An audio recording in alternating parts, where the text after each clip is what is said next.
Yurtimizda ta'lim tizimida amalga oshirilayotgan islohotlar natijasida ustozlar mehnatiga bo'lgan e'tibor tobora ortmoqda. Bu esa o'qituvchilarning kasbiy salohiyati va jamiyatdagi nufuzini mustahkamlashga xizmat qilmoqda.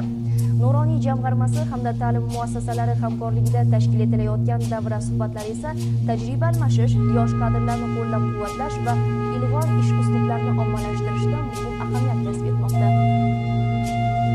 Toshkent shahar Nuroniy jamg'armasi hamda Toshkent shahar maktab va maktabgacha ta'lim boshqarmasi tomonidan tashkil etilgan uch avlod uchrashuvi Yunusobod tumanidagi 9-maktabda ham o'tkazildi. Tadbirda tumanning Nuroniylar kengashi a'zolari, mehnat faxriylari, pedagoglar va o'quvchi yoshlar ishtirok etdi. Tadbir davomida katta hayotiy tajribaga ega faxriy o'qituvchilar ibratli umr yo'li, ularning jamiyat taraqqiyotiga qo'shgan munosib hissasi alohida e'tirof etildi. Ayni paytda maktabda faoliyat yuritayotgan o'qituvchilar esa yosh avlodni ilm-fanga qiziqtirish, ularni vatanparvarlik va yuksak ma'naviyat ruhida tarbiyalash masalalari yuzasidan mazmunli fikr-mulohazalar bildirdi.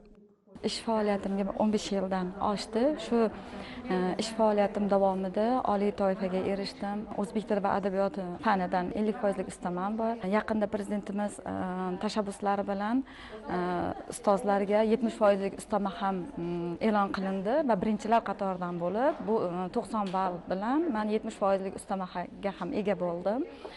Hozirgi kunda oylik maoshim $2000 oshib ketdi.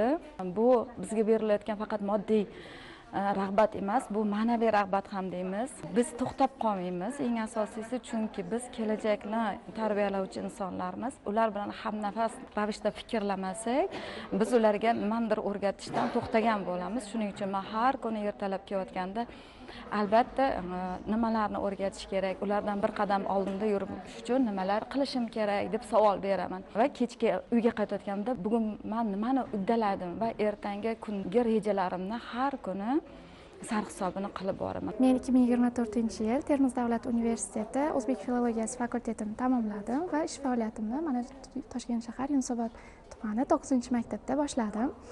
Shu 2 yillik pedagogik faoliyatim davomida o'zbek tili fanidan birinchi darajali, birinchi toifali o'qituvchiman hozirgi kunda. Ona tili va adabiyot fanidan esa ikkinchi toifali o'qituvchiman. 2025-yil kuzgi attestatsiyada 96 ball to'plaganligim sababli o'zbek tili fanidan 70% ustamaga ega bo'ldim va hozirgi kunda o'zbek tili va adabiyot fanidan A+ darajadagi milliy sertifikatga ham egaman va shu sababli 50% ustama olyapman va hozirgi kunda oylik maoshim 10 milliondan oshiq. Qolaversa, Sharqshunoslik universiteti filologiyaning yangi yo'nalishlaridan biri kompyuter lingvistikasi yo'nalishi birinchi bosqich magistrantiman. Kontraktga kirgan bo'lishimga qaramasdan hozirgi kunda prezidentimizning imkoniyatlari, sharoitlari sababli hozirgi kunda bepul ta'lim olmoqdaman va bundan juda ham xursandman. Katta rahmat aytib qolaman. Shuningdek, davra suhbatida mamlakatimizda inson omiliga yuksak e'tibor berilayotgani, davlatimiz rahbari tashabbusi bilan jamiyatimizning har bir a'zosiga g'amxo'rlik, mehr-oqibat ko'rsatilayotgani, inson qadr-qimmati, uning orzu-niyatlarini ro'yobga chiqarishga imkoniyat yaratib berish ustuvor vazifaga aylangani ta'kidlandi.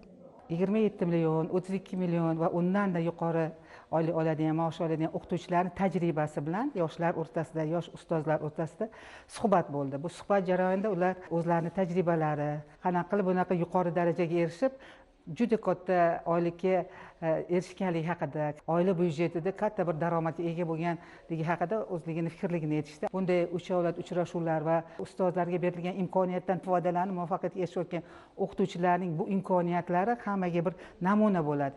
Chunki prezidentimizning birinchi gaplari ta'lim, ilm, tarbiya deydi. Ta'limni inson maktabdan oladi. Tarbiya esa ham oiladan, ham maktabdan, ham mahalladan olinadi. Bular hammasi jipslasa, albatta yangi O'zbekiston kelajagi bo'lgan yoshlarning kelajagi porloq bo'ladi. Chunki tarbiyali insonlar har bitta joyda O'zbekistonni obro'sini yuksaklarga ko'taradi.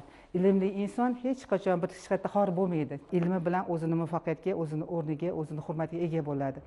Bu kabi uch avlod uchrashuvlarining tashkil etilishidan maqsad yoshlarning qalbida milliy qadriyatlarimizga sadoqat tuyg'ularini kuchaytirish, keksa avlod vakillarining boy hayotiy tajribalarini yoshlar bilan bo'lishish orqali ularni hayotga tayyorlashdan iborat. 9-maktab 11-sinf o'quvchisi bo'laman.